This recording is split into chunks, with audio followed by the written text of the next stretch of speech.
Olá pessoas, este é mais um vídeo meu aqui na internet e quanto será que é um pirula de duração?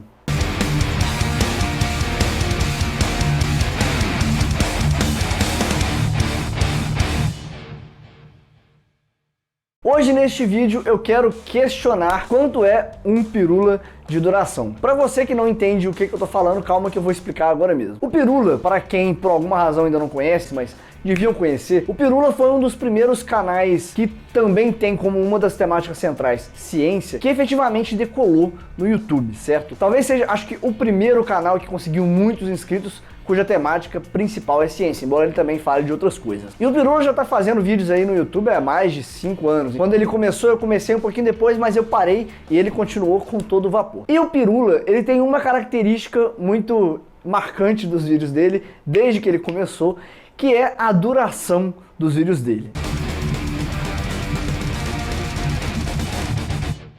Enquanto no YouTube normalmente os vídeos aí com 6, 7 minutos já eram considerados antes vídeos muito longos, nessa época que ele começou a fazer vídeos de 10 minutos, de 15, e eu me lembro que nessa época o pessoal já falava, nossa, o Pirula faz uns vídeos muito longos, né, mas são sempre muito bons, tem muita informação. Até que num dia muito marcante ele lançou um vídeo sobre a polêmica da construção da usina hidrelétrica de Belo Monte. Este vídeo dele tinha 30 minutos. E hoje vocês que estão aqui acompanhando o meu canal e outros canais de ciência já estão mais acostumados a ver vídeos de meia hora, de 20 minutos, mas quando o Pirula fez isso foi coisa de louco e ninguém acreditava que alguém estava postando um vídeo com toda essa duração no YouTube. Foi por isso que com o tempo ele se tornou sinônimo de vídeos de ciência muito longos. Hoje no YouTube, como as métricas foram mudando e conta muito mais a minutagem, quanto tempo de vídeo as pessoas assistem, é mais normal nós termos aí vídeos de 10 minutos, de 15, até de 20, até meia hora, mas o Pirula já faz isso há 5 anos atrás. Se você olhar no canal dele, esse vídeo de Belo Monte já tem 5 anos que ele postou e era um vídeo de meia hora. E o mais interessante é que não são vídeos de meia hora onde ele ficava esticando para ter meia hora de vídeo, até porque ter vídeos muito longos naquela época não trazia nenhum benefício. Os vídeos dele eram vídeos densos de informação. Esse vídeo de Belo Monte mesmo é muito interessante, vale muito a pena assistir, mesmo já tendo bastante tempo aí dessa polêmica, tá? Quem não assistiu ainda, confira lá que é um vídeo muito legal. Ele também foi um dos primeiros, acho que no Brasil eu posso afirmar com segurança que foi o primeiro divulgador científico do YouTube que criou esse hábito de encher a descrição com referências sobre os assuntos que ele estava abordando, certo? Hoje já está virando meio que uma tendência, eu tento fazer isso sempre que possível, nem sempre porque tem vídeos que são mais simples e às vezes com essa maratona de vídeos eu tô tendo que fazer vídeos mais rápidos, mas eu também peguei esse hábito e o Science Vlogs Brasil hoje nós meio que adotamos isso como uma prática comum e agora já é esperado que os canais de ciência coloquem alguma coisa na descrição das referências, né? E no Brasil, pelo menos eu posso afirmar, talvez, eu não sei no mundo inteiro porque eu não acompanhava youtubers de ciência nessa época, mas até onde eu tenho visto, talvez o Pirula tenha sido efetivamente o primeiro divulgador científico a fazer isso. A audiência dele mesmo, até eu quando eu assisto, se o vídeo é de 10 minutos, você fica meio assim, mas já acabou, Pirula? Cadê o resto do vídeo? Como eu tenho reparado acontecer aqui no canal também, quando eu posto vídeos mais curtos, o pessoal pede os vídeos mais longos. Quem lançou essa coisa toda aqui, eu não sei se o pessoal de ciência já gostava de vídeos assim e o Pirula descobriu isso, ou se é porque ele criou esse hábito no público de ciência que hoje quem assiste vídeos de ciência acaba exigindo da gente isso. Mas o fato é que o Pirula se tornou isso sinônimo de vídeos gigantescos. Então começou a surgir uma piada no YouTube, nos comentários, é uma piadinha interna aí pra quem conhece. Toda vez que você posta um vídeo um pouco mais longo, o pessoal comenta embaixo qual a duração desse vídeo em pirulas. Então se você posta um vídeo de 30 minutos, o pessoal pode comentar que este vídeo tem 1 pirula de duração.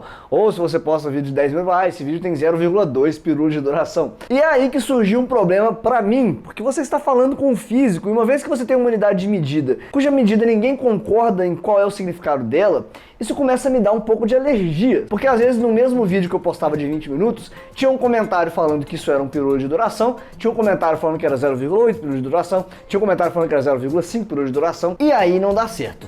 Então alguém tinha que colocar ordem nessa bagaça e eu, como uma pessoa aqui que divulga física, estou tomando essa atitude nesse momento. Primeiro, para a gente tentar definir quanto será 1 pirula, nós precisamos entender a natureza das unidades de medida, por que nós temos elas e o que nós esperamos de uma unidade de medida.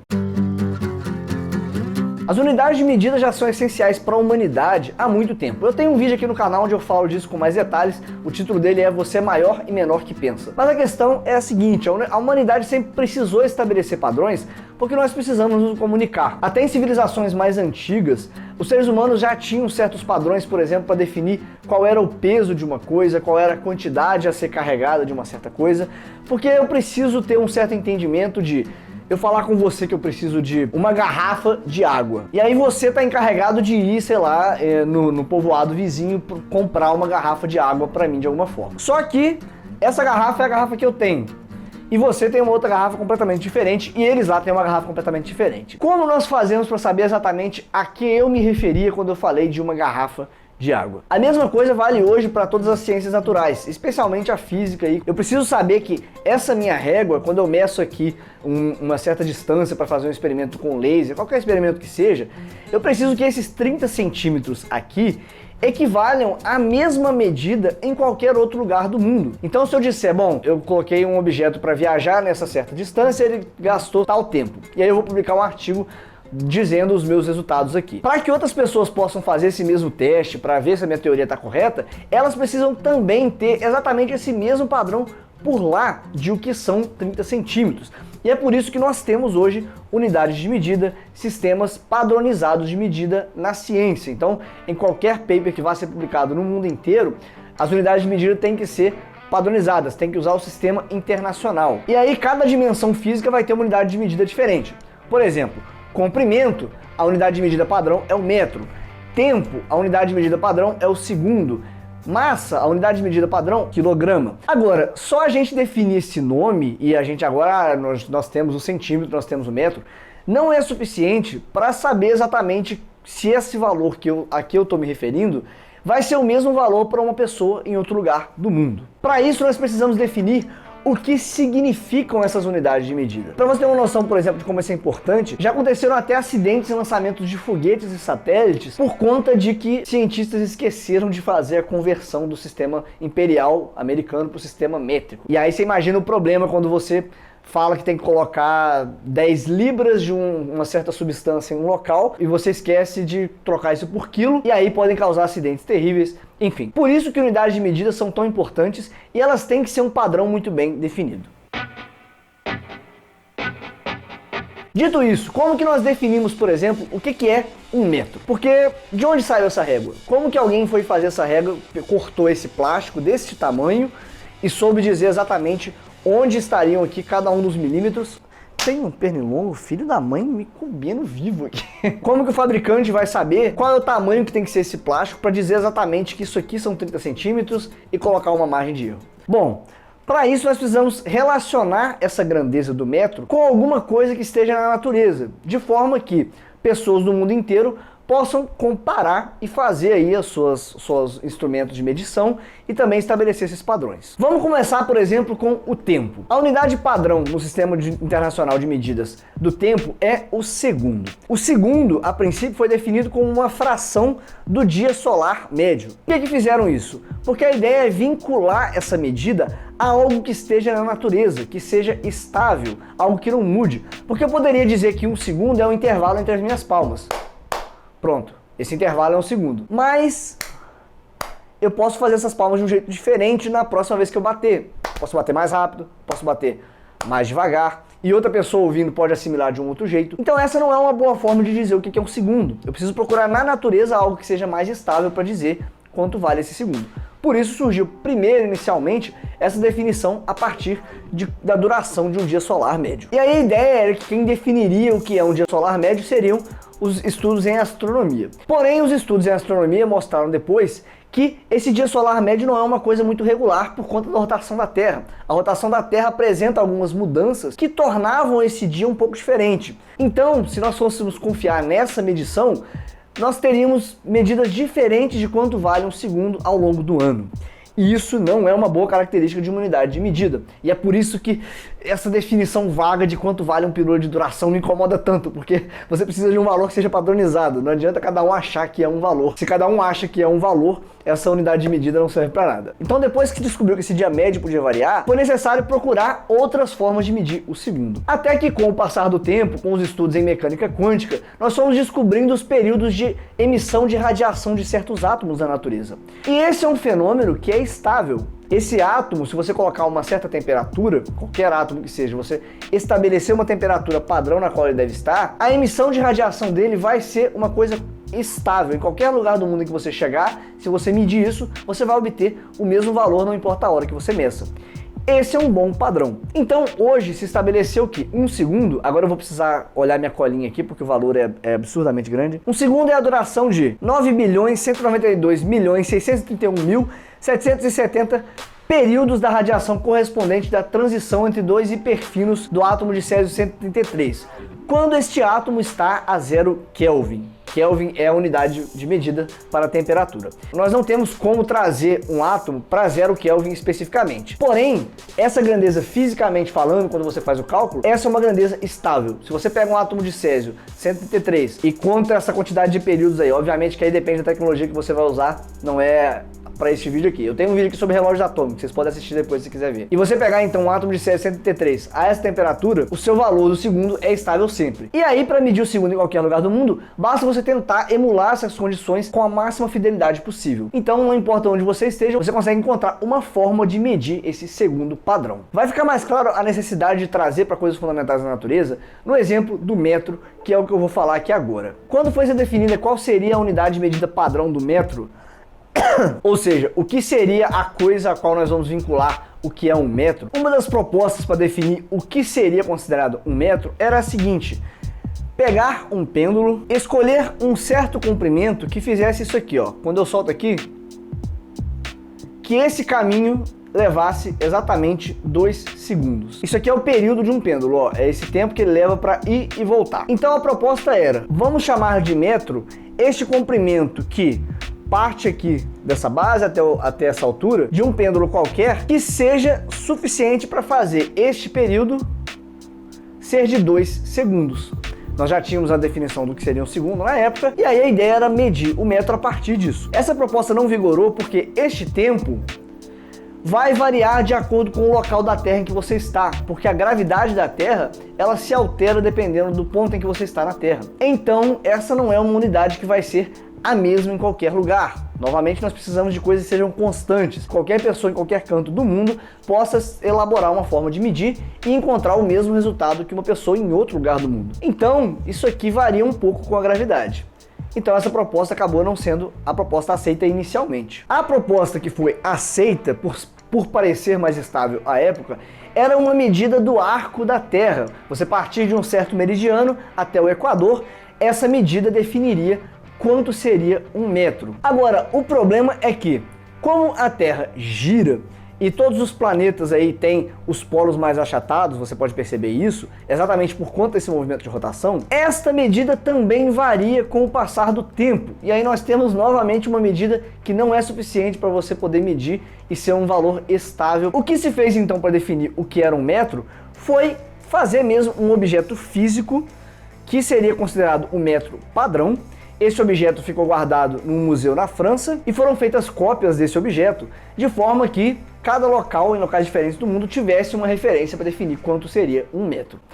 Agora, olha esse problema. Você tem um objeto que pode desgastar e que desgastou com o passar do tempo, que você já depende da precisão na hora de fabricar as cópias dele. Essa continua sendo uma medida não tão boa assim, né? Então, com o passar do tempo, nessa tentativa de encontrar algo que desvinculasse desse objeto físico, que vinculasse a um evento na natureza, o que foi decidido é usar a velocidade da luz para encontrar quanto valeria um metro. Então nós já tínhamos aí o padrão de segundo, que era essa quantidade imensa aí de períodos da radiação do átomo de Césio. E agora, para se definir o que seria um metro, a medida é: observa a luz viajando em 1 dividido por, vamos mais uma vez para a colinha, 299.792.458 avos de 1 segundo. A distância que a luz viaja neste tempo é o que nós consideramos como um metro. E agora, novamente, nós temos uma unidade de medida que é universal. Em qualquer lugar que você for, inclusive em qualquer planeta que você for, a velocidade da luz no vácuo é a mesma. Nós descobrimos isso pela relatividade restrita. Então, com isso, nós temos uma unidade de metro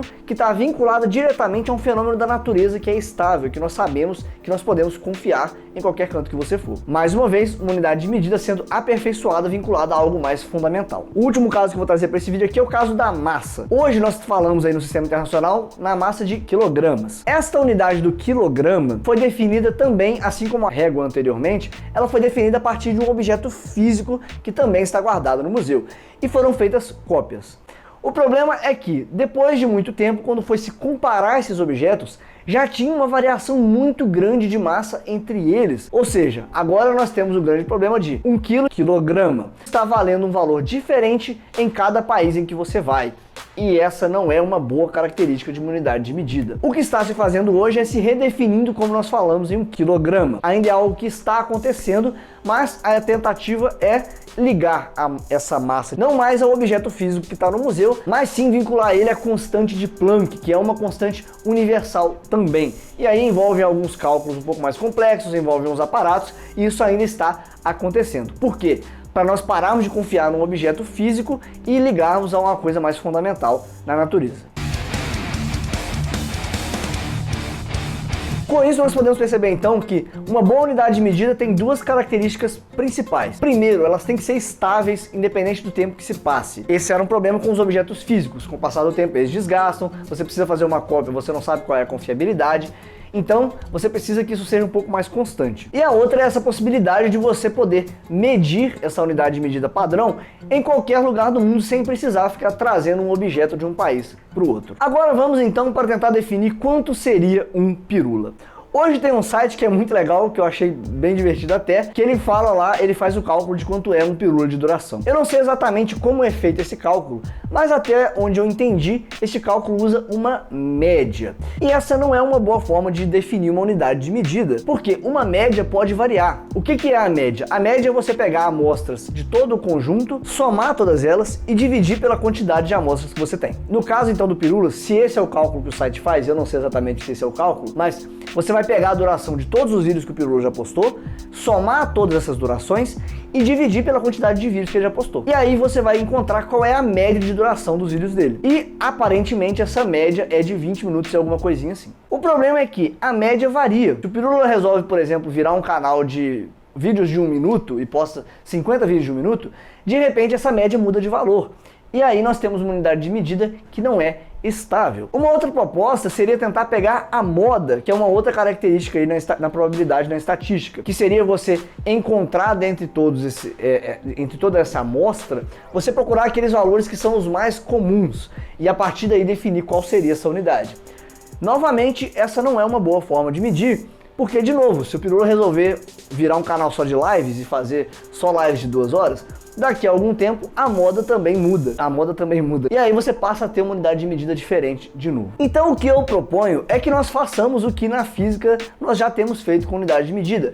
Vincular essa unidade a uma coisa mais fundamental da natureza. Essa unidade padrão de pirula de duração, ela é bem interessante porque ela serve para distinguir vídeos específicos no YouTube. Então se você tem normalmente vídeos de 10 minutos, 15 minutos, você pode agora estabelecer um novo padrão que seja mais interessante para avaliar cada um desses vídeos. Como é, por exemplo, nos Estados Unidos, eles usam as milhas ao invés dos quilômetros. Eles usam libras, se eu não me engano, ao invés do quilograma. Por quê? Por causa de interesses locais mesmo, por conta de como se desenvolveu por lá. Aqui no YouTube é a mesma coisa, nós podemos criar a nossa unidade de medida para definir quantos pirulas valem cada um dos vídeos que você pode encontrar por aí. Pensando nisso, a minha proposta é que nós façamos como sempre foi feito aí nas convenções para definir unidade de medida. Vamos escolher o vídeo que para mim é o mais emblemático quando você fala em duração de vídeos do pirula.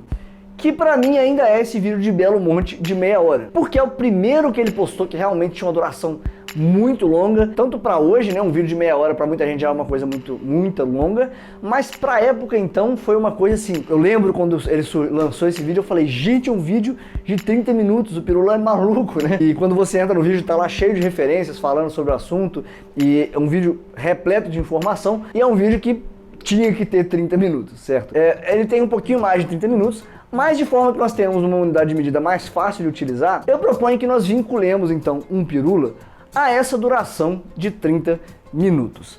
Só que 30 minutos nós precisamos usar aí unidades mais fundamentais. O ideal seria nós pegarmos primeiro isso em segundos, e aí nós temos 1.800 segundos, e agora você multiplica aí pelo valor de 1 segundo dos átomos de Césio, tá? E aí você consegue encontrar quanto vale um pirula em períodos da radiação que o átomo de Césio-133 emite quando ele transiciona entre dois hiperfínios aí. Mas, de forma a simplificar, eu proponho então que nós vamos definir aqui que um pirula equivale a 1.800 segundos. Porque assim nós temos um valor mais redondinho, que é mais fácil de fazer a conversão, e nós temos um valor significativo, porque se eu falar que um pirula é 20 minutos, hoje no YouTube a maioria dos vídeos já está chegando nessa marca de 20 minutos, certo? Então a gente está usando uma medida que não diz muita coisa. Quando nós colocamos em 30 minutos, agora sim nós passamos a ter uma relação mais significativa, porque tem alguns vídeos de 15 minutos, tem alguns de 20, tem pouquíssimos de 30, menos ainda vídeos com mais do que isso. E aí quando você tem, por exemplo, um vídeo de 35 minutos, você pode falar, ele tem um pirula e 1, bom, eu devia ter feito a conta antes, né?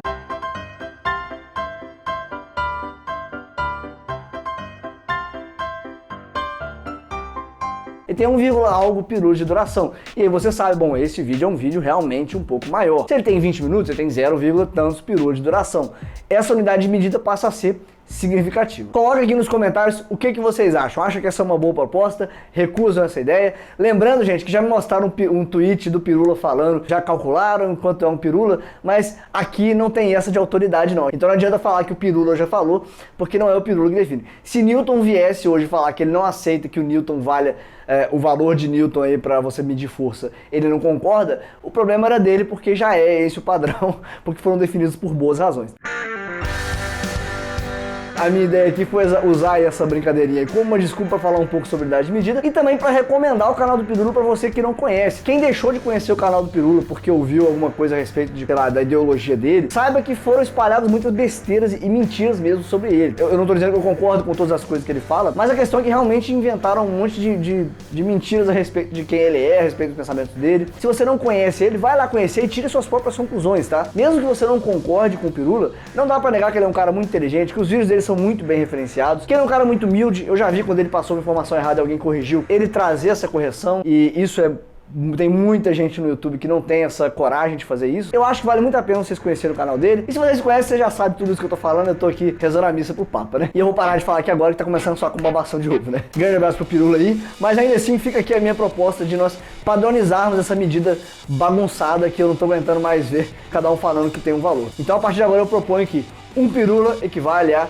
1.800 segundos. Ou 30 minutos na hora de você fazer a conversão mais fácil. E a partir daí você pode estabelecer exatamente quantos pirulas teve este vídeo aqui de duração. Muitíssimo obrigado a todo mundo que torna o meu trabalho possível através do padrim.com.br/primatafalante, patreon.com/primatafalante e também de outras formas lá no primatafalante.com/apoiar. Se você também quiser se tornar um apoiador, tem diversas formas pelas quais você pode fazer isso. Confira lá todas as formas. Não se esqueça que nós estamos em maratona de vídeos, está quase acabando, mas ainda estamos em maratona. Então fiquem de olho aqui no canal que em breve tem mais um vídeo aqui e mais outro e mais outro. São 31 vídeos em 31 dias.